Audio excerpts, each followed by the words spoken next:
apparemment, au fur et à mesure, la technologie avance et on avance aussi, on développe les techniques de dictature. Mais, monsieur le sénateur, avec tous tes ans, c'est d'estérité qui nous dit, écoutez, on devrait sortir du débat dans les cadres politiques et puis de la bipolarisation, bien entendu, et intéresser tout le monde. Parce que c'est le Parlement qui a fait ces cadres-là et puis l'autre a avancé les indépendants et tout et tout. Bien si c'est toujours dans les cadres politiques, il faut aussi intéresser la société civile, bien entendu. Mais oui, c'est à quel moment qu'il fallait le faire? Pourquoi pas on a pensé à le faire en 2012? Et pourquoi pas on pense, on aurait dû, n'est-ce pas, inscrire ça dans les questions relatives aux concertations nationales? Parce qu'aujourd'hui on se pose des questions. Parce que nous sommes un pays francophone. Il y a des gens qui à l'extérieur du pays m'ont interpellé par rapport à ça. Mais chez vous, on parle de concertation, de dialogue. Mais c'est quoi la différence? Avant tout, après tout. Voilà. Sénateur. Alors, sortir de la bipolarisation, vous avancez la présence des indépendants au Parlement. Ils sont combien? Ils sont présents. Mais non, ils sont combien? Je ne sais pas précisément, mais ils sont présents, donc ils peuvent déjà peser. Bon, d'abord, ils sont combien? Déjà. Et puis, d'autre part, s'il y a une opposition, c'est qu'il y a une majorité. Alors, voulez-vous qu'à chaque fois surgissent des majorités automatiques? C'est toute la question. Parce que là, vous allez encore nous accuser de la dictature de la majorité. Voilà le problème. Rappelez-vous, il y a eu une loi qui a été votée dernièrement. Il y a eu énormément de problèmes. Qu'est-ce qu'a fait l'opposition? Nous ne pouvons pas contrarier la majorité, c'est de quitter la salle et de partir.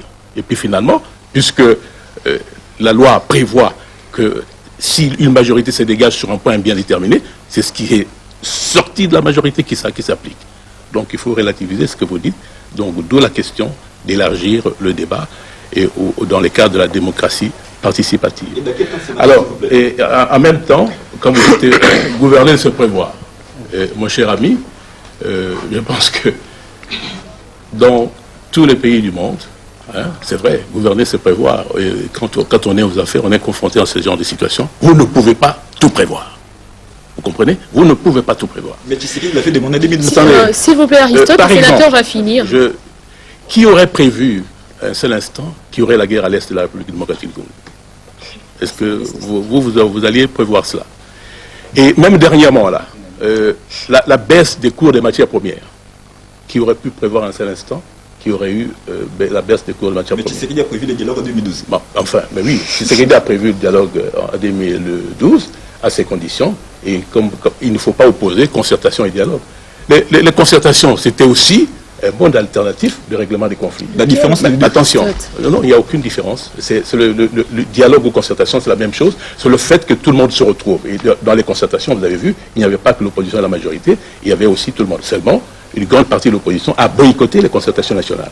Si bien qu'aujourd'hui, n'ont pas été concluantes ces concertations, tout simplement parce que l'inclusivité a été mise en question. C'est toute la question. C'est pour cette raison qu'actuellement, il faudrait répondre par une autre manière. Et cette fois-ci, alors que les concertations avaient une vision beaucoup plus globale, parce que tous les sujets de la vie publique étaient concernés, ici, nous nous focalisons sur un point bien déterminé, parce qu'il s'agit de la manière dont le souverain primaire s'exprime, parce qu'à travers l'expression du souverain primaire, c'est à partir de ce moment-là qu'on va gouverner le pays, parce qu'il faut effectivement que les autorités qui vont sortir du choix du souverain primaire aient la légitimation nécessaire pour que, lorsqu'elles décident, effectivement les décisions s'appliquent. C'est pour cette raison qu'il faut nécessairement dialoguer. Donc je ne partage pas votre point de vue là-dessus. Gouverner, c'est prévoir, mais vous ne pouvez pas tout prévoir. C'est toute la question. Et ce que vous devez voir, quand vous serez aux affaires, je crois que vous serez confronté à ce genre de situation. Ce genre de situation. Jos Kalinga, je t'accorde la parole pour une intervention. Merci beaucoup Nathalie. Je pense que je vais partir par la dernière phrase du sénateur. On ne peut pas tout prévoir. On ne peut pas tout prévoir, mais au moins le sénateur savait bien qu'on pouvait prévoir des élections après 5 ans de mandat. De toutes les façons, moi je pense qu'aujourd'hui le dialogue, c'est une nouvelle excuse au peuple congolais. On vient encore se présenter pour faire des excuses, parce que nous en avons connu en Sun City. On a fait des excuses parce qu'on n'a pas été en mesure de gérer les pays. Nous sommes allés en 2006 avec des élections de 2006. Nous sommes allés en 2011 avec des élections de 2011. On vient encore se présenter devant le peuple. Et Simon qui réclame que lui qui n'est pas concerné en ce dialogue. Moi, mon cher, toi, tu ne pourras pas être concerné à ce dialogue. Parce que lorsqu'on parle du financement des élections, tu as de l'argent pour financer quand on parle de la sécurisation des élections, tu n'as pas au moins de moyens pour sécuriser les élections. Je pense qu'à ces niveaux-là, c'est vrai qu'on peut déplorer la question de la bipolarisation, mais il y a la société civile. Quand bien même on réclame aujourd'hui que la société civile est politisée, ça c'est ce que nous connaissons bien dans notre pays, on cherche à tirer une société civile de son côté. Mais aujourd'hui, la question qui est essentielle, c'est de savoir que nous avions échoué.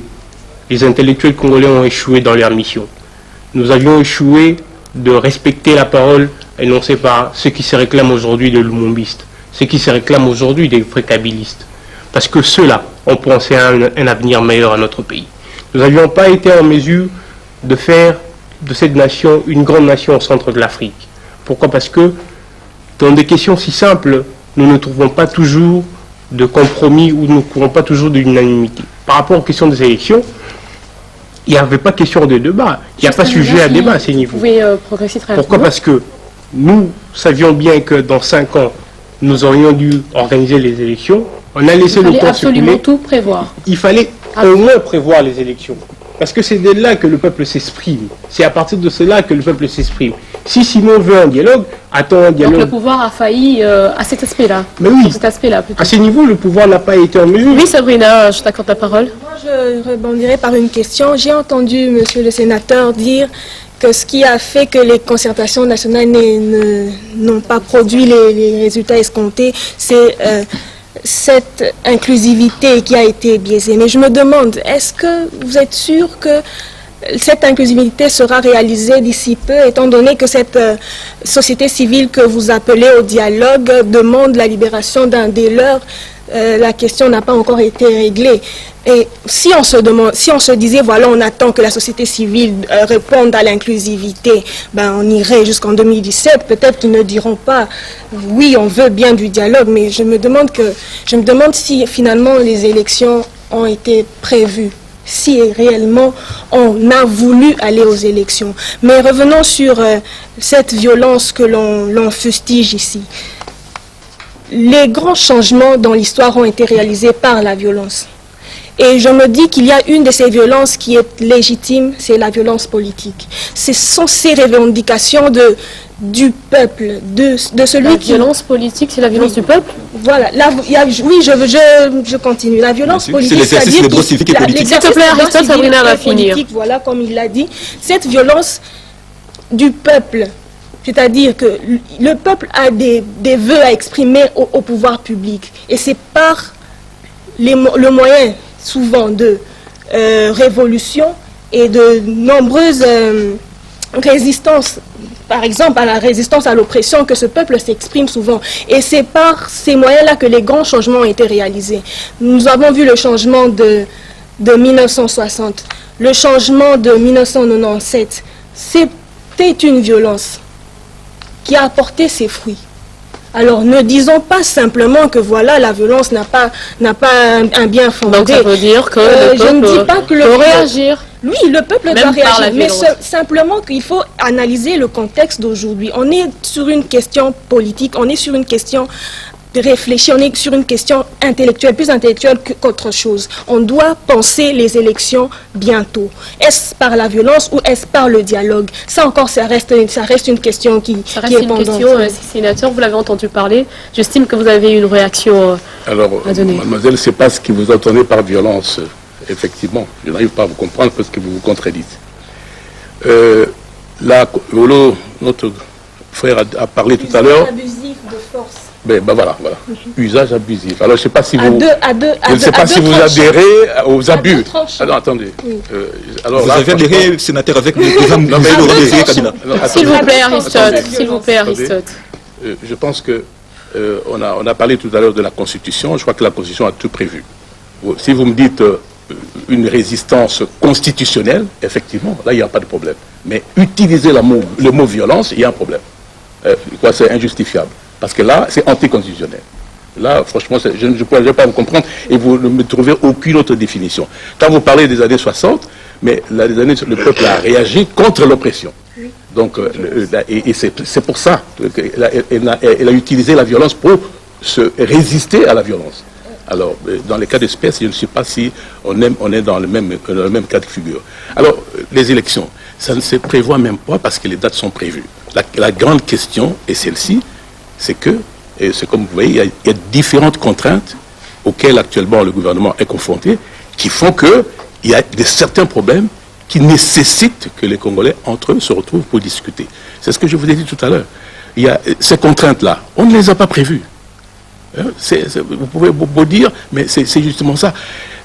Quand l'année dernière, on a débattu de la question électorale lors du débat sur le budget, opposition et majorité, après un débat démocratique, et vous savez aussi qu'il y a eu même un système de budget participatif. D'ailleurs, tout à l'heure, quand on parlait de la manière dont on décide, il y a toute une grande procédure, et la population aussi est consultée à travers ses représentants lors du débat parlementaire. C'est-à-dire quand on vote une loi, on consulte aussi certaines couches de la population pour l'élaboration de la loi. Donc, c'est ce que je veux dire par là, c'est que il faut bien comprendre, la question à laquelle nous sommes confrontés aujourd'hui, ce sont des contraintes qui étaient imprévisibles. Nous avons prévu 500 millions lors du débat budgétaire à mettre de côté, alors que les élections globales nécessitent 1,2 milliard de dollars. Lors d'un débat démocratique qu'il y a eu, je n'ai pas vu un seul député ou un seul sénateur de l'opposition donner une idée lumineuse pour accroître la part du budget réservé aux élections. Uniquement 500 millions, d'ailleurs même pas la moitié de 1,2 milliard. Et vous savez très bien, le budget, ce sont les prévisions budgétaires que nous votons. Entre les prévisions et le recouvrement effectif de recettes, il y a une marge. Et d'ailleurs, quand on regarde le taux d'exécution du budget par rapport à l'année dernière, il est totalement insuffisant. Donc, il faut bien comprendre ça. On a voulu mettre de côté 50 millions de dollars pour organiser les élections. Avec la chute du cours des matières premières, on ne peut même pas arriver à ces 50 millions par mois. C'est impossible. Je connais une grande société qui, au niveau des royalties, devait à l'État 36 millions de dollars par mois. À l'heure actuelle, cette société, vu la baisse des cours de matières premières, ne peut renvoyer à l'État que 6 millions de dollars par mois. Donc il y a une baisse considérable qui a une répercussion. D'ailleurs, bientôt, vous allez voir, à cause de la baisse des cours de matières premières, il y aura déjà, la population va commencer à ressentir très bientôt, si on ne fait pas attention. Donc, il faut aussi relativiser ce que vous êtes en train de dire. D'accord, merci sénateur. Vous parlez de contraintes qui étaient imprévues, mais qui finalement se sont imposées. Mais nous savons également qu'il y a les grandes lignes du dialogue. Ces grandes lignes sont connues de tous. Il y a notamment l'enrôlement de nouveaux majeurs, la confection d'un calendrier électoral consensuel, le moyen financier à mettre à la disposition de la CENI et la sécurisation de prochaines élections. Mais qu'est-ce qui, selon vous, fait en sorte qu'il y a encore des tiraillements entre l'opposition et la majorité? C'est vrai que nous refutons la bipolarisation de ce débat, mais finalement, on se rend compte que ce débat est bipolarisé. Il y a d'autre part l'opposition et d'autre part la majorité. Mais les sujets sont connus. Le sujet est connu, le sujet est clair, nous savons exactement sur quoi est-ce qu'on va dialoguer. Mais pourquoi, jusqu'à ce niveau, il y a encore des tiraillements entre l'opposition et la majorité? Alors, quel est le problème? Mais nous estimons, comme on l'a dit tout à l'heure, le dialogue est d'une nécessité impérieuse pour discuter d'un grand problème d'intérêt supérieur pour le pays et sur lequel il faut discuter pour qu'on trouve un consensus et qui dépasse effectivement le cadre parlementaire. C'est cela la question. Mais il y a une partie, effectivement, de l'opposition politique qui refuse cette discussion-là, en avançant des arguments qui, pour nous, ne tiennent pas. Et en même temps, on voudrait à tout prix soupçonner le gouvernement de vouloir violer la Constitution et tout, mais écoutez, l'ordonnance présidentielle... C'est essentiellement de soupçons où il y a Anguille sous roche. Mais écoutez, c'est à vous de le dire. Anguille sous roche, ce sont à ceux qui s'expriment de prouver qu'effectivement qu'on veut violer la Constitution, parce que l'ordonnance portant convocation de dialogue porte sur la mise sur pied d'un processus électoral. C'est très bien clair, apaisé, crédible, inclusif et conforme aux standards internationaux. Est-ce que ces sujets violent la Constitution de la République? C'est toute la question. Voilà le débat où qu'il est. Alors, en même temps, c'est très important parce qu'on est devant le public ici, il faut que vous le sachiez. Je crois que tout a été prévu en ce qui concerne ce dialogue, l'organisation de ces dialogues, pour rassurer tous ceux qui, à ce moment-ci, sont un petit peu suspicieux à l'égard de la majorité au pouvoir. D'abord, l'organisation de dialogue. Nous proposons, on débattra peut-être lors du comité préparatoire, parce que, comme vous savez, il y a eu un pré-dialogue entre la majorité et l'UDPS en tant que première formation de l'opposition politique. Le dialogue devrait être, comme l'a dit l'ordonnance présidentielle, co-géré à la fois par la majorité et l'opposition politique. Il y aura un délégué de l'opposition et un délégué de la majorité qui, alternativement, vont diriger le dialogue. Ça, c'est la première chose. Le second élément qui est considéré comme un garde-fou, c'est le mode de prise des décisions. Alors qu'au Parlement, c'est le vote, majorité et opposition. Dans le cas du dialogue, on va prôner le consensus. C'est-à-dire, on va continuer à discuter jusqu'à ce qu'on arrive à un compromis entre la majorité, en confrontant les arguments. Et c'est l'argument le meilleur qui va s'imposer, finalement. Et puis, le troisième élément important, c'est le témoin international. Ce témoin international, c'est ce qu'on appelle le facilitateur international. Et justement, parce que vous avez abordé la question de l'intervention extérieure, une intervention exceptionnelle. Le rôle du facilitateur, comment nous le voyons? La première chose, c'est que si, puisque nous avons prévu le consensus, à supposer qu'on achoppe sur une divergence qui paraît difficilement soluble entre nous, inévitablement, il faut chercher une tierce personne pour essayer de pouvoir nous départager. Ici, nous avons voulu la facilitation, non pas pour que le facilitateur nous indique la solution à trouver, non, c'est simplement user de sa dextérité, comme l'a dit tout à l'heure, de son entrée-gens, pour ramener les parties prenantes autour de la table et continuer à discuter jusqu'à ce qu'on trouve la solution. Et puis le facilitateur international, c'est aussi le garant de la crédibilité, parce que c'est un témoin international, de la transparence, c'est très important, du dialogue. Et puis en même temps, le quatrième garde-fou important, c'est le quota égalitaire. C'est-à-dire que s'il y a par exemple 45 membres qui sont prévus pour le comité préparatoire, il y aura 15 pour l'opposition, 15 pour la majorité présidentielle et 15 pour la société civile. Qu'est-ce que vous voulez de plus? À ce moment-là, comment il peut y avoir tricherie? Parce qu'on discutera dans une manière de transparence face à un témoin international. Donc le débat est très clair. Simon Liaco. Oui, moi je pense que nous sommes en train de tourner autour du pot. Pourquoi continuer à organiser des dialogues qui portent sur le processus électoral alors que la Constitution tranche sur la loi électorale, il existe la loi électorale, donc le système juridique congolais est très clair en matière des élections, il n'y a même pas d'ambiguïté. Moi je pense que l'on devait plutôt organiser des dialogues pour autre chose. Et c'est là où je veux rebondir. Ici, on dit que l'on doit organiser le dialogue pour éviter la violence. Mais qu'est-ce qui cause la violence? La violence n'est pas toujours causée par des questions électorales. Lorsqu'en 91 et 93, il y a eu de la violence, les pillages et consorts, ce n'était pas pour des questions de processus électoraux. Les gens font de la violence, pourquoi? À cause de ce que moi j'appelle la trilogie. Les gens ressentent de l'injustice, dans une certaine manière. La population, le commun de mortels, le citoyen de la rue ressent une injustice. Il se sent écarté de la chose publique. Il se sent écarté des bienfaits de tous les avantages de la République. Et toutes ces injustices causent des frustrations. Et ce sont ces frustrations qui, fort malheureusement, s'expriment par la violence. Donc, l'on ne doit pas réduire tous les problèmes du Congo aux problèmes de processus électoraux. Je pense que si vous allez aujourd'hui dans le marché, vous allez à la rue, vous passez le micro pour demander quels sont les problèmes des Congolais, on ne vous parlera pas de problèmes de processus électoraux. Donc, c'est comme ça que je disais que ce débat sur lequel doit tourner le dialogue, eh bien, c'est un problème qui se tourne autour de cette bipolarisation.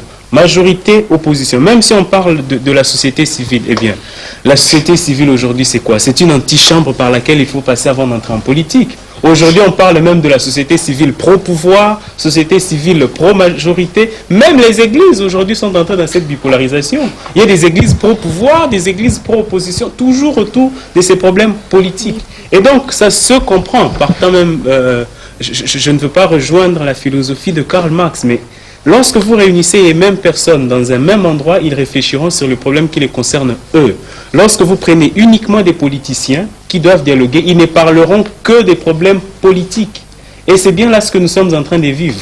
C'est que, d'une part, ceux de la société civile ne se préoccupent que des questions politiques, ceux de l'opposition ne se préoccupent que des questions politiques, de la majorité ne se préoccupent que des questions politiques, et les vrais problèmes de la population ne sont pas posés, on n'en parle pas, on les ignore, on les oublie, et c'est ça qui demain risquera de créer des véritables violences si on y prend garde. Bon, je vais prendre Roger qui a eu une réaction. Oui, merci Nathalie. Moi, je commencerai par une petite anecdote. Un mari et sa femme se chamaillent et ce dernier sort de la maison pour se rafraîchir un peu la tête avec un verre de bière. Et à son retour, la femme lui dit, eh ben, je te quitte. Je crois que cette fois-ci, l'homme, au lieu de sortir pour un autre verre, dira à sa femme, eh ben, asseyons-nous, nous devons parler. Et par rapport à cela, je dirais que le dialogue a tout son sens d'exister, mais seulement le sujet ne passionne pas vraiment l'opposition qui entend ou qui suspecte le pouvoir briguer un troisième mandat. Et le chef de l'État qui est le garant de la nation, en fait, lui, il devrait prendre plutôt l'exemple d'un des chefs africains qui suspectait de briguer un troisième mandat, et ben c'est prononcer clairement que je ne briguerai pas un troisième mandat. Lors du discours de l'année du chef de l'État, toute la population pratiquement l'attendait pour qu'il puisse enfin s'exprimer et dire « je ne me représenterai pas ». Et tout ce que nous avons eu, c'est que je respecterai la Constitution. Nous savons tous que la Constitution, bien que loi fondamentale, les intellectuels ont toujours su un peu jouer avec pour satisfaire à leurs propres ambitions personnelles. Et moi, je pense, au lieu de nous dire clairement que je respecterai la Constitution, s'il disait carrément qu'après dialogue, je ne me représenterai pas, je pense que les partis à l'opposition accourraient à ce dialogue. Vous pensez la même chose, sénateur? Si jamais le président se prononce en disant qu'il ne briguerait pas un troisième mandat, que le dialogue n'aura plus lieu, qu'il n'y aura plus de raison de vouloir dialoguer, parce que finalement, certaines personnes pensent que c'est à cause de cela qu'il y a finalement ce dialogue. Vous pensez? Vous savez, on est en train d'assister à un véritable terrorisme intellectuel. Waouh! Vous savez cela? C'est terrorisme, c'est manifeste par le président de la République est au sens de l'article 69, c'est lui le garant de la nation, garant de l'indépendance, et c'est lui qui veille au fonctionnement régulier des pouvoirs publics. Et c'est à ce titre qu'il a convoqué le dialogue politique national. Et vous voulez qu'on respecte la Constitution. Quelle est cette disposition constitutionnelle qui oblige le chef de l'État à se prononcer par rapport à son mandat? Lequel? Je n'arrive pas à vous comprendre. Il faut vraiment... je ne sais pas. Alors, c'est pour ça que je dis, le respect de la Constitution, est-ce que ce n'est pas suffisant? Et pourquoi on veut à tout prix obliger le chef de l'État à se prononcer? Et puis, je l'ai rappelé tout à l'heure, le dialogue va porter sur l'organisation d'un processus électoral pesé, crédible, inclusif et conforme aux standards internationaux. Un point barre. C'est tout. C'est toute la question. Mais il n'est pas question du mandat présidentiel là-dedans. Qui a évoqué la question du mandat? Alors je ne sais pas pourquoi vous avez cette suspicion. Alors qu'on est même en plein mandat. Le mandat n'est même pas encore arrivé à son terme. Et à tout prix, on est en train de suspecter l'autorité suprême de l'État. Mais il n'y a pas eu élection de gouverneur dans les délais constitutionnels. Mais enfin, ça n'a rien à voir. Et à ce propos, vous savez très bien si les élections de gouverneur n'ont pas eu lieu, et vous savez pour quelle raison. Les élections de gouverneur aujourd'hui, pourquoi on en est arrivé là? Mais elles auraient pu avoir lieu l'année passée. Qui a contesté le calendrier électoral global publié par la CENI? Ce n'est pas l'opposition politique. Alors qu'on a exigé à tout bout de champ, il fallait à tout prix un calendrier électoral global. C'est ce qu'a fait la CENI. On a contesté ce calendrier. C'est pour ça aujourd'hui qu'on a remis les élections. Alors, même actuellement, il a fallu d'ailleurs recourir à la Cour constitutionnelle pour nous indiquer la voie à suivre. Alors, la Cour a demandé d'abord, dans un premier temps, qu'on prenne des mesures exceptionnelles, et après, passer quand même aux élections. C'est pour cette raison que la CENI a publié le calendrier. Pascal Aboubakar. Il faut que vous... Alors, même notre cher frère tout à l'heure, en ce qui concerne d'autres questions, il a parlé du marché et tout. Mais, mon cher ami, toutes ces questions-là peuvent être discutées d'abord au Parlement et en même temps au sein du gouvernement. Mais la question électorale, c'est la question fondamentale. C'est la question fondamentale parce que c'est à partir des élections que le peuple, le souverain primaire s'exprime. Vous comprenez? C'est le souverain s'exprime et c'est à partir de ce moment-là ce sont ceux qui vont sortir de l'expression de la volonté du souverain primaire qui vont résoudre ce problème-là, s'ils ont la légitimation nécessaire. C'est ça la question. Donc il ne faut pas comprendre. Il y a d'autres problèmes effectivement qui existent, mais ces questions-là, même, comme je vous ai dit, pour l'élaboration de la loi actuellement, il y a une grande démarche participative. Parce que chaque ministre, avant pour défendre son projet de loi, ou même nous au Parlement, pour défendre une proposition de loi, on consulte toutes les couches concernées par la question en question. Donc, par conséquent, si vous parlez du prix de marché ou n'importe quoi, là, la population pourra être consultée à travers ses représentants, parce qu'on ne va pas poser la question à tout le monde. Donc, ces questions sont là. Mais ici, la question électorale est une question fondamentale. Hein? Par où tout commence. Je crois que le sénateur a parlé du respect, je ne serai pas long, il a parlé du respect de la Constitution. En même temps, il a dit que les dialogues, c'est pour préparer une élection crédible au standard international. Les problèmes se posent au niveau du respect de la Constitution.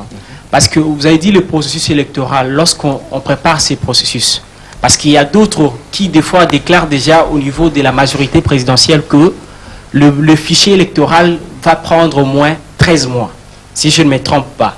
Et on est déjà au-delà de la limite du mandat du président actuel, Joseph Kabila.